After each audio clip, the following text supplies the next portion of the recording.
हल्के से प्रत्याशी एक ऐसे नौजवान जो भाई एक बात बताओ, एक मिनट भाई मनिंदर भाई चुप करानी अभी बंद हो जाए, चुप कराने बंद हो जाए तो बात नहीं भाई। तोशाम हल्के से कांग्रेस पार्टी के हमारे प्रत्याशी जिनको आप बड़े बहुमत से आशीर्वाद देकर चंडीगढ़ भेजने का मन बना चुके हो, मेरे भाई उनके बारे में मैं एक बार जब बोलना शुरू करूंगा तो मैं कुछ बोलूंगा। मेरे भाई अनिरुद्ध चौधरी जी, हमारे आदरणीय RS दून जी पूर्व IAS, हमारी बहन, आज मैं देख रहा था उनको मैं बधाई देता हूं कितनी अच्छी तरीके से उन्होंने आपके बीच में अपील करी। अनीता मलिक जी, हमारी कम्युनिस्ट पार्टी CPM के प्रदेश के अध्यक्ष कॉमरेड इंद्रजीत सिंह जी, हमारे भाई युवा कांग्रेस के राष्ट्रीय सचिव, बहुत ही नौजवान मेहनती भाई हमारे भाई धीरज सिंह जी, हमारे भाई कमल चौधरी जी, उन्होंने भी हमारी बात रखी। भैया आप हमारी बात रखेंगे कमल जी, हम भी आपकी पूरी बात रखेंगे। हमारे भाई जोगेंद्र पागलवाला जी, भाई हमारा नौजवान साथी नरेंद्र गागड़वास जी, हमारे भाई विजय जतई जी, मास्टर महेंद्र पागलवाला जी, प्रदीप गुलिया जी, पवन भवानीवाला जी, हमारे सेठ जी, करण सिंह शोरान जी, सीताराम सिंगला जी, राजवीर शिवानी जी, राजेंद्र जी सरपंच, सुमेश गुप्ता जी, मनमोहन गुप्तला जी, संजय पूनिया जी जो राजस्थान से आए हैं, रमेश लिकाव जी जिला अध्यक्ष भिवानी से जो हैं, राजेंद्र गांधी जी जिन्होंने अभी पार्टी ज्वाइन करी है, और भाई कुलवंत कोटिया जी भिवानी से, और सभी पिता तुल्य मेरे बुजुर्ग नौजवान साथी, माताएं, बहनें, जिस घड़ी का बेसब्री से इंतजार कर रहे थे इतने वर्षों से, वो घड़ी आ गई है। बीजेपी से पीछा छुड़ाना चाहते हो कि नहीं चाहते हो? 10 साल की बीजेपी की सरकार से छिक लिए कि नहीं छिक लिए? छिक लिए, कसर बाकी रह रही है। और पूरे हरियाणा के कोने कोने से रिपोर्ट आली कि नहीं आली? किसकी सरकार बन रही है हरियाणा में? हरियाणा के कोने कोने से एक ही आवाज आ रही है, डबवाली से होडल तक, नांगल चौधरी से कालका तक, हरियाणा कोने कोने से एक ही आवाज आ रही है, बीजेपी की ये दमनकारी सरकार जारी है। हुड्डा साहब के नेतृत्व में कांग्रेस पार्टी की सरकार, कांग्रेस की सरकार हरियाणा बनने जा रही, बड़े प्रचंड बहुमत के साथ, जिसका संदेश पूरे देश में जाएगा। क्योंकि हरियाणा के साथ बड़ी अनदेखी और बड़ा अन्याय इस बीजेपी की सरकार ने किया है। 10 साल की बीजेपी की सरकार, हरियाणा को उतार दिया इस बीजेपी की सरकार ने खुशहाली और विकास की पटरी से इन 10 साल में। जो हरियाणा स्वर्गीय चौधरी बंसीलाल जी के समय से लेकर और 2014 हुड्डा साहब के समय तक देश में विकास का प्रतीक था, विकास के नाम से जाना जाता था, जो हरियाणा जिसकी नींव बंसीलाल जी ने रखी, और सरकारें कुछ भी रही हो, लेकिन देश में विकास के प्रतीक के रूप में हरियाणा की पहचान बनी। उनकी जो सोच थी, उनने जो नींव रखी थी, उसको आगे बढ़ाकर हरियाणा चला हमेशा। आज 10 साल की बीजेपी की सरकार के बाद उस हरियाणा को विकास की, खुशहाली की पटरी से उतारकर इस खट्टर सरकार ने देश में नंबर 1 बना दिया हरियाणा को बेरोजगारी में। छोटी बात नहीं, ये दिल्ली के 3 तरफ बसा हरियाणा, और भारत सरकार ये रिपोर्ट कार्ड दे रही है संसद में इस साल कि 28 प्रदेशों में सबसे ज्यादा बेरोजगारी हरियाणा में। ये हमारा रिपोर्ट कार्ड नहीं है, मोदी सरकार का, खट्टर सरकार के लिए रिपोर्ट कार्ड है, उसके बाद शायद हटाया खट्टर साहब को। देश में सबसे ज्यादा बेरोजगारी आज हरियाणा में, देश में सबसे ज्यादा अपराध, क्राइम रेट हरियाणा में हो गया, ये भी भारत सरकार की रिपोर्ट है। देश में सबसे ज्यादा नशा, आज पंजाब से भी ज्यादा नशा हरियाणा के अंदर आ गया। हरियाणा का इतना नुकसान किया इस सरकार ने, आप अंदाजा लगा सकते हो। महंगाई ने हर घर की कम बजट के कमर तोड़ दी। और भ्रष्टाचार ऐसा मिलके लूट के खा गए, एक के बाद एक घोटाले। जब समझौता हुआ बीजेपी का जेजेपी का, तो हमने कहा था ये लूट की छूट का समझौता है, लोगों से विश्वासघात करके दुष्यंत चौटाला और खट्टर साहब का समझौता भ्रष्टाचार करने का समझौता था। आपने देखा होगा जब इन्होंने समझौता करके समझौता तोड़ा, कि भाई अलग अलग कैंडिडेट उतारो, कांग्रेस की वोट में सेंधमारी करो, विपक्ष की वोट में सेंधमारी करो। पिछली बार भी काम चल गया था ऐसे, इस बार अलग अलग कैंडिडेट उतारो अलग अलग पार्टियों के। जब समझौते से समझौता तोड़ा लोकसभा चुनाव से एक हफ्ते पहले, तो आपने देखा होगा अगले दिन दुष्यंत चौटाला का बयान आया कि मैं बीजेपी के घोटालों के राज बताऊंगा। बताओ। और उसके अगले दिन खट्टर साहब का बयान आया, दुष्यंत चौटाला के घोटालों की जांच कराऊंगा। फिर कोई ऐसा नहीं बोला, फिर तो बच गए।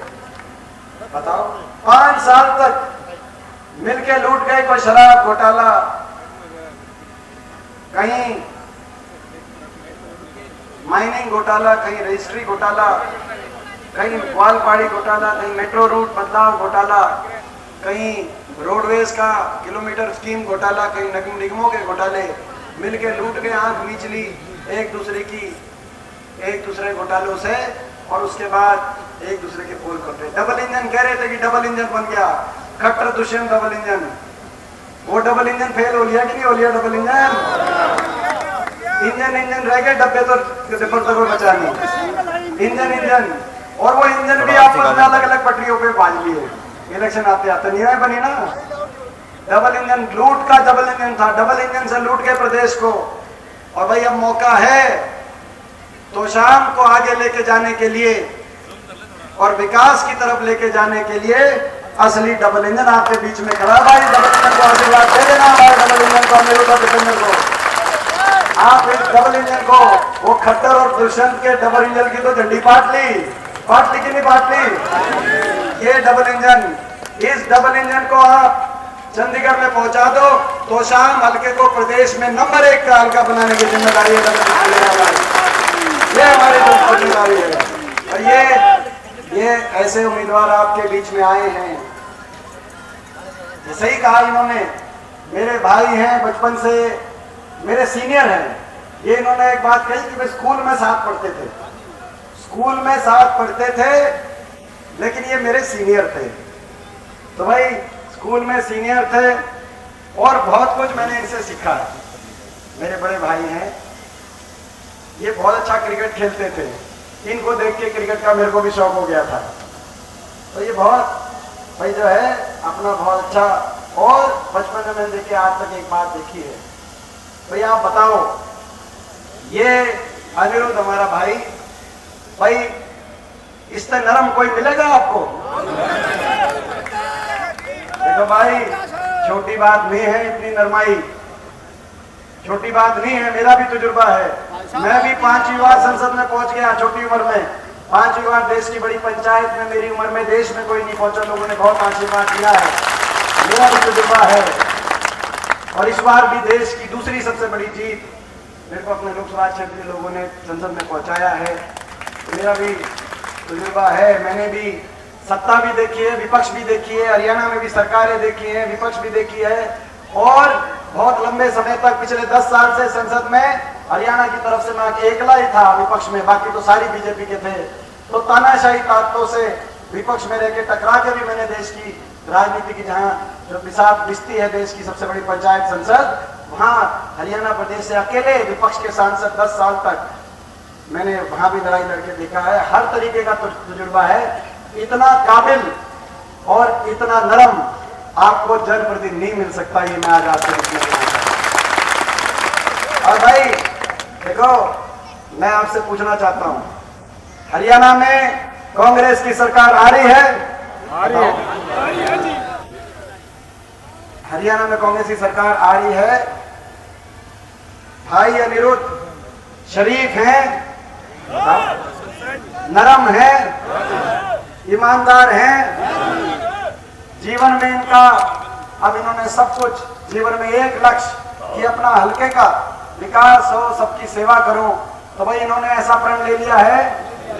36 बिरादरी का मान सम्मान करने वाले हैं और भाई दीपेंद्र के बड़े भाई हैं और भाई हुड्डा साहब के और हमारे भाई हमारा एक परिवार है और भाई इनके लिए मेरी जान हाजिर है। तो भाई क्या कसर रहेगी भाई, जिता दो भाई, दे दो, आपकी सरकार वाली है, जान लगा देंगे भाई हल्के के लिए, हल्के को आगे लेके जाने के लिए जान लगा देंगे, हमारी दोनों की जिम्मेदारी। हाँ जी हाँ, धानक समाज में बहुत दे रहे हैं, इन्होंने बड़ा किया धानक समाज का विषय। धन्यवाद। 36 बिरादरी का धन्यवाद कहने का मतलब एक एक का नाम नहीं लिया, 36 बिरादरी का मान सम्मान करते हैं। तो ऐसे जो है जनप्रतिनिधि आपको दोबारा नहीं मिलेगा। और ये भी बता देता हूं मैं बात, ये मैं कहने के लिए बात आया हूं और ये भी मैं बात बता देता हूं। आप यहां से चंडीगढ़ भेजोगे तो आप क्या सोचते हो, खाली हाथ वापस नहीं आएंगे भाई। आप चंडीगढ़ आप यहां से चंडीगढ़ भेजने की जिम्मेदारी आपके कंधों पर है। यहां से आप चंडीगढ़ भेजो, चंडीगढ़ में से खाली हाथ नहीं आएंगे। मैं भी अपने वर्करों के काम अनिरुद्ध से कह के कराऊंगा, ऐसी जिम्मेदारी लेकर आएंगे भाई। ये मौका है, बहुत जोश बहुत है, आप नारे नहीं भाई, जोश बहुत है। तो ये क्योंकि मिलके आज हम न्याय की लड़ाई लड़ रहे हैं, धर्म अधर्म की लड़ाई लड़ रहे हैं। ये बीजेपी ने जिसने इतनी लूट मचा के हरियाणा को विकास की पटरी से उतार कर आज बेरोजगारी, नशा, अपराध, भ्रष्टाचार, महंगाई, काम किया नहीं बीजेपी ने, मगर काम बिगाड़ दिया हरियाणा का। मैं आपसे पूछना चाहता हूं, 10 साल खट्टर साहब मुख्यमंत्री थे भाई, काम हुआ भाई? आपने देखा होगा तो सामने को किसी का मान सम्मान किया? कभी गांव में आके किसी का मान सम्मान किया हो भाई? ये ना काम भाई का दो ही चीज होती है, काम करना या मान सम्मान करना। और भाई ना काम किया ना मान सम्मान किया। और ये हम क्या कह रहे हैं, ये हम क्या कहें, यहाँ से जो बीजेपी के उम्मीदवार हैं 3 महीने पहले तक तो वो भी यही कह रहे थे भाई, ठीक बात है ना। 10 साल वो भी यही कह रहे थे, 10 साल तक ना काम हुआ ना मान सम्मान, हरियाणा का भट्टा बिठा दिया। कह रहे थे कि नहीं कह रहे थे? और मगर काम ना करते तो भी हम काम चला लेते हैं, हरियाणा का दिल बड़ा है। लेकिन इन्होंने तो काम खराब कर दिया, हरियाणा प्रदेश के हर वर्ग का अपमान किया, हर वर्ग को उलझा दिया हरियाणा प्रदेश के लोगों को। किसी को उलझा दिया फैमिली आईडी में, किसी को उलझा दिया पोर्टल में, पोर्टल इसे से आगे, किसी को उलझा दिया प्रॉपर्टी आईडी में, और युवाओं को उलझा दिया कच्ची नौकरी में, सीटी में। कौशल निगम आ गया बिना रिजर्वेशन। बाबा साहब भीमराव अंबेडकर जी के संविधान की हत्यारी ये सरकार साबित हुई। 1.5 लाख बच्चों को सरकार ने ठेकेदारी पे लगा दिया, बिना रिजर्वेशन, बिना पेंशन, बिना मेरिट के। आरएसएस के दफ्तरों से चिटाई उन बच्चों को लगा दिया गया कौशल निगम में। सारी पक्की नौकरी बीजेपी खा गई कि नहीं खा गई पक्की नौकरी?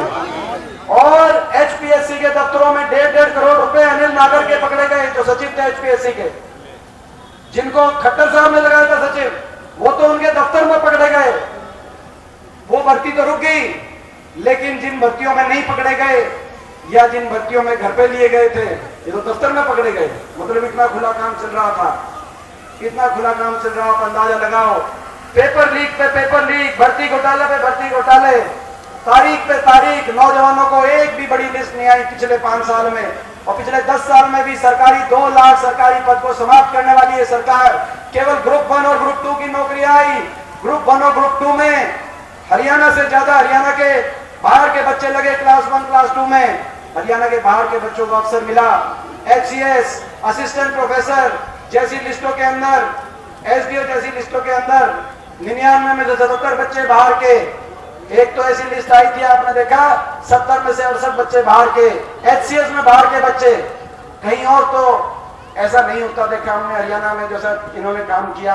मैं देख रहा था राजस्थान में, जब ये डॉक्टर जी शिक्षा मंत्री थे, तब एक प्रश्न आया था, उन्होंने जवाब दिया था राजस्थान असेंबली में कि आरपीएससी को ये निर्देशित हमने किया कि 1% से ज्यादा बाहर के बच्चे ना लगे राजस्थान में। तो हरियाणा में कोई वाली वारिस हरियाणा के नौजवानों का के हितों का नहीं बचा, ऐसी सरकार आप बन गई। इनकी सरकार में ये जो सारी ज्वाइनिंग के लिए घूम रहे हैं, पहले 60,000 पोस्ट कह रहे थे, फिर घटाकर उसमें कहा 25,000 पोस्ट, और बोला भाई ज्वाइनिंग कराएंगे इलेक्शन से पहले का लोकसभा इलेक्शन से पहले इलेक्शन आगे, बोला विधानसभा इलेक्शन से पहले, अब कह रहे हैं विधानसभा इलेक्शन के बाद। नौजवानों को 5 साल में इस सरकार ने उलझा दिया, सीटी में, कच्ची नौकरी में, और तारीख पे तारीख मिली। एक सनी देओल की पिक्चर आई थी, दामिनी पिक्चर आई थी, भाई नाड़ लावा मेरी उम्र का है, दामिनी देख के अपा फैन हुए थे सनी देओल के। उसमें एक डायलॉग था भाई, बस मिली तारीख पे तारीख, हर राजा के नौजवानों को भाई तारीख पे तारीख मिली। कांग्रेस की सरकार आएगी, 2 लाख पक्की सरकारी नौकरी मेरिट पर समयबद्ध रूप से भर्ती विधान जो आज हमने मैनिफेस्टो में घोषणा करी है उसके अनुसार देंगे। ज्वाइनिंग पे ज्वाइनिंग हरियाणा नौजवानों को, ताकि हरियाणा के नौजवानों हरियाणा में अवसर मिले। और अग्निवीर जो लेके आए हैं, ये जय जवान जय किसान का प्रदेश था, ना जय जवान छोड़ा ना जय किसान छोड़ा। 750 किसानों की जान की कुर्बानी लेने वाली ये सरकार साबित हुई। हमारे जवानों की पक्की भर्ती बंद करके अग्निवीर लेके आने वाली ये सरकार साबित हुई।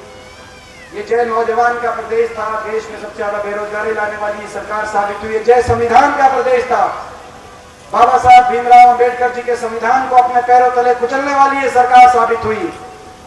ऐसी सरकार साबित हुई जिसने किसी का सम्मान नहीं छोड़ा। कर्मचारी गए ओल्ड पेंशन स्कीम के लिए, उन पर लाठीचार्ज, सरपंच गए, नए ताजे सरपंच आपने उनको सरपंच बनाया था, नए ताजों को सिंगर के चंडीगढ़ पहुंचे थे कि भाई सरपंच बने हैं, आपके भी लगी थी क्या जी तुम्हें? तो बुरा मत मानना भाई, वो तो सारे हरियाणा में आ गया था, आगे थी बात सरपंचों को। और हमारी बेटियों को क्या कसूर था, विनेश फोगाट का क्या कसूर था, साक्षी मलिक का, 5 ओलंपिक विजेता हमारी बेटियां। दिल्ली की सड़कों पे घसीटने का काम 6 महीने तक FIR नहीं हुई, भारत सरकार ने मना कर दिया। ये वो देश है जहां दुश्मन की बहन बेटी की इज्जत को भी अपनी इज्जत माना जाता है। इस देश की संस्कृति ऐसी संस्कृति है। राजधर्म में नागरिक में भेदभाव नहीं किया जा सकता, और जब बेटियों की इज्जत की बात आए तो बिल्कुल नहीं किया जा सकता। लेकिन क्या कसूर था उन बेटियों का? केवल ये कसूर था कि वो आपकी बेटियां थी, वो हरियाणा की बेटियां थी। 6 महीने तक FIR नहीं दर्ज हुई, दिल्ली की सड़कों पे घसीटने का काम ओलंपिक विजेता बेटियों को किया गया। हम जब जाते थे दिल्ली पुलिस कहती थी कि भारत सरकार ने मना किया है। आखिर में धन्यवाद करते सुप्रीम कोर्ट का, जिस सुप्रीम कोर्ट ने कहकर FIR दर्ज कराई, नहीं तो न्याय नहीं मिला, सरकार ने न्याय नहीं दिया आपको। इतना घोर अन्याय, 750 किसानों की जान चलेगी। संसद में जब मैं अकेला उठ के कहता था, क्योंकि हरियाणा के 15 सांसदों में 14 बीजेपी के थे, लोकसभा राज्यसभा मिला के हरियाणा के 15 सांसद हैं। मैं जब अकेला विपक्ष में उठ के कहता था कि इनकी बात नहीं मानते तो कम से कम किसानों के प्रति सहानुभूति के 2 शब्द आप कह सकते हो, तो सारे देश की बीजेपी के सांसद टूट के पड़ते थे। ऐसे मानो जैसे राजनीतिक विरोधी नहीं दुश्मन हो। जिस संसद में 5 बार मैं आप लोगों ने पहुंचाने का मुझे काम किया, पिछले 20 साल से ज्यादा जिस संसद में मैंने हर तरह का माहौल देखा है, उस संसद में पानी पीने का भी मेरा जी नहीं करता था। कितना अकेलापन मैंने महसूस किया होगा, अंदाजा लगाओ। केवल कसूर ये था कि मैं आपका बेटा था, दूसरा मेरा कोई कसूर नहीं था। मैं जब खड़े होकर बात करता था। और ये बीजेपी इतना अन्याय, राजधर्म ये नहीं कहता। राजधर्म में आप किसी का विरोधी हो सकते हो, लेकिन सहानुभूति का कोई एक लेश मात्र भाव होना चाहिए देश के नागरिक के प्रति, देश के हर वर्ग के प्रति। लेकिन आपके प्रति वो भी नहीं मिला। और आज ये बीजेपी आपके बीच में आ रही है, तो आज मैं आपसे पूछना चाहता हूं, जब देश देखेगा क्या फैसला होगा तो शाम का, जब दिल्ली से बड़े बड़े नेता आएंगे और आप पे निशाना साधेंगे, हरियाणा की आवाज को कुचलने का काम करेंगे और प्रयास करेंगे जैसे इन्होंने पिछले 10 साल से हरियाणा के आवाज को कुचलने का काम किया। दिल्ली से बड़े बड़े नेता आएंगे जिन्होंने इतना घोर अन्याय किया आपके साथ। जब वो आएंगे और जब नतीजा आएगा तो तोशाम का फैसला किस तरफ होगा, मैं आपसे पूछना चाहता हूं। 750 किसानों की जान की कुर्बानी लेने वाली बीजेपी के साथ होगा या न्याय के साथ होगा? हमारी बेटियों को दिल्ली की सड़कों पे देश और दुनिया के सामने हमारी बेटियों को घसीटकर अपने दिल का हमारे प्रति नफरत जाहिर करने वाली बीजेपी के साथ होगा या न्याय के साथ होगा? बाबा साहब भीमराव अंबेडकर जी के संविधान की हत्या करने वाली बीजेपी के साथ होगा या जय संविधान के नारे पे संसद में पहुंचकर उसके नारे की गूंज पहुंचाने वालों के साथ होगा? तो शाम का फैसला किस तरफ होगा देश देखेगा। तो मैं आपसे पूछना चाहता हूं, जब ये नतीजा आए तो दिल्ली में जब फ्लैश हो खबर, तो दिल्ली में जब फ्लैश हो तो शाम का जो नतीजा है उससे एक बात साबित हो जाए कि भाई ये हरियाणा है प्रधान, ये हरियाणा है प्रधान। हरियाणा का आदमी ठगा जाता है। हम सीधे होते हैं, शरीफ होते हैं, हम ठगे भी जा सकते हैं। लोग तरह तरह से ठगने आपके बीच में आ सकते हैं। कोई जेजेपी की पार्टी बीच पिछली बार आ गई थी आपको ठगने, ये कहकर कि बीजेपी करो जमुना पार। कुछ लोग पार्टी बदलकर आपके बीच में आ सकते हैं, आपको ठग सकते हैं। हरियाणा का आदमी ठगा जाता है, लेकिन जो ठग के जाता है हम उससे हिसाब लेना भी जानते हैं, मौका पड़ने पे उसका हिसाब करना भी जानते हैं। ये आपका फैसला है भाई। और पूरे हरियाणा में माहौल बन गया कांग्रेस का, माहौल बन गया कि नहीं बन गया? पूरे हरियाणा में सिस्टम घुमा दिया कि नहीं घुमा दिया? कांग्रेस का बन गया। छत्तीसगढ़ पूरा प्रदेश ये सरकार बनने जा रही है। सरकार बनते ही हर वर्ग के हित के हम फैसले करेंगे। सबसे पहले अपने बड़े बुजुर्गों को देश में सर्वाधिक 6000 बुढ़ापा पेंशन देने का कार्य करेंगे। अपनी माताओं बहनों के लिए 2000 रसोई खर्च पेंशन।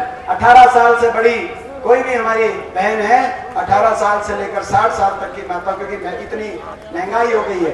और किसान को एमएसपी की गारंटी, जिसके लिए किसान आंदोलन हुआ। कर्मचारी को ओल्ड पेंशन स्कीम, आज हमारा मैनिफेस्टो आया है जिसपे कर्मचारियों ने आंदोलन किया। पंचायत और सरपंचों को उनके अधिकार उनको बढ़ाने का हम कार्य करेंगे। गरीब आदमी की जो सारी स्कीम इस सरकार ने बंद कर दी, सारी गरीब आदमी की स्कीम बंद कर दी।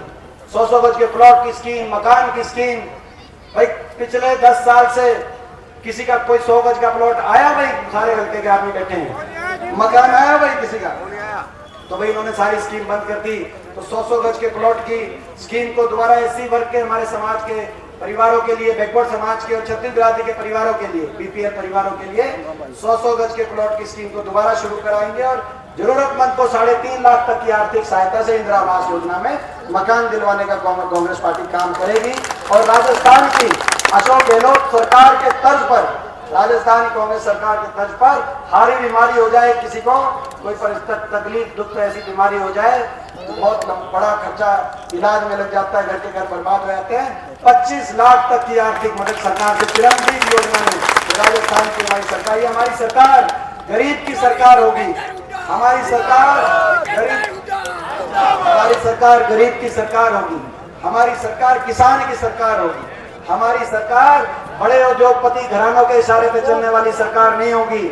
हमारी सरकार जो बड़े बड़े उद्योगपति घराने जो बीजेपी को चलाने का काम कर रहे हैं, हमारी सरकार गरीब को गणेश मानकर और किसान को भगवान मानकर और हर वर्ग का, छत्तीस बिरादरी का आपस में प्यार और प्रेम के रास्ते पर आगे लेकर चलने वाली ये सरकार होगी, कांग्रेस पार्टी की ये सरकार। और जहां तक तोशाम की बात है, तोशाम के लिए वैसे तो बहुत कुछ करेंगे हम, लेकिन 2 बातें, 2 संकल्प जो दोनों भाई आपके 2 संकल्प लेके जा रहे हैं।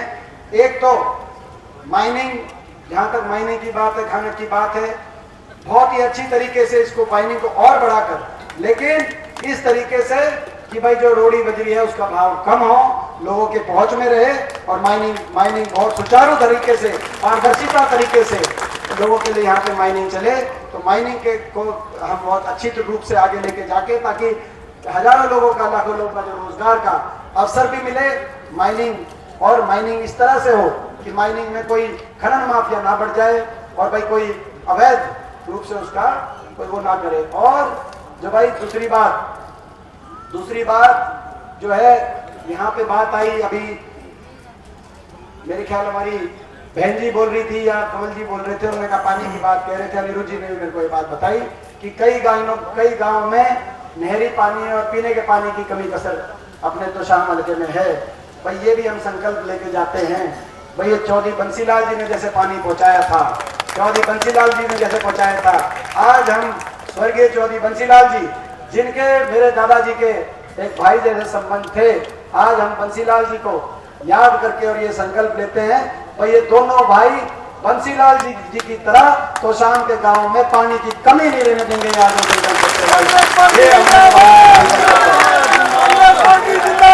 और भाई ये सुनो, और सुनो भाई, बीजेपी वालों को कह देना, बीजेपी वालों को कह देना, जेपी दलाल जी की स्टेटमेंट आई जो लोहारू से चुनाव हार रहे हैं, उनकी स्टेटमेंट देखी होगी आपने, देखी थी कि नहीं देखी थी? बोला लोग कितने ही खिलाफ हो जाएं, हम कितना ही जुल्म कर लें किसान पे, मजदूर पे, बेटियों पे, बोला कितना ही जुल्म कर ले, लोग कितने खिलाफ हो जाए, एमएलए जब आएंगे ना तो बीजेपी ने मध्य प्रदेश में तोड़ लिए थे, महाराष्ट्र में तोड़ लिए थे, एक आधा हरियाणा में भी तोड़ लिया, एक बोला भाई हम हरियाणा में भी तोड़ लेंगे, ये कही थी ना, बोले भाई एक आधा हरियाणा में भी हम एमएलए तोड़ लेंगे। तो भाई मैं उनसे कहना चाहता हूँ, आप उनको बता देना, लोहारू तो मैं परसों जाऊंगा, परसों उनको सारी बात अच्छी से, लेकिन गूंज यहाँ से पहुंच जाए, उनको कह देना कि भाई छुट्टी करते हैं, मोदी क्या रशिया से पुतिन ले आओ, अनिरुद्ध को नहीं तोड़ सकते भाई। भाई टूटने वाले जो थे वो चले गए होंगे, जो है मगर जो ईमानदारी से अपने जमीर से धोखा खाया है, कई बार धोखा खाया है, कई बार आप पीठ पीछे से बार सहा है, मगर मुंह पे आज तक शिकन तक नहीं दिखाई दी, वो अनिरुद्ध है, उस आदमी की हस्ती चरित्र अनिरुद्ध है। फिर भी अपने जमीर पे खड़ा है, किसान के साथ खड़ा है, गरीब के साथ खड़ा है, अपनी कांग्रेस पार्टी की विचारधारा के साथ खड़ा है। हुड्डा साहब और हमारे साथ भाई की भाई की तरह जो ये इतना साथ इन्होंने दिया है।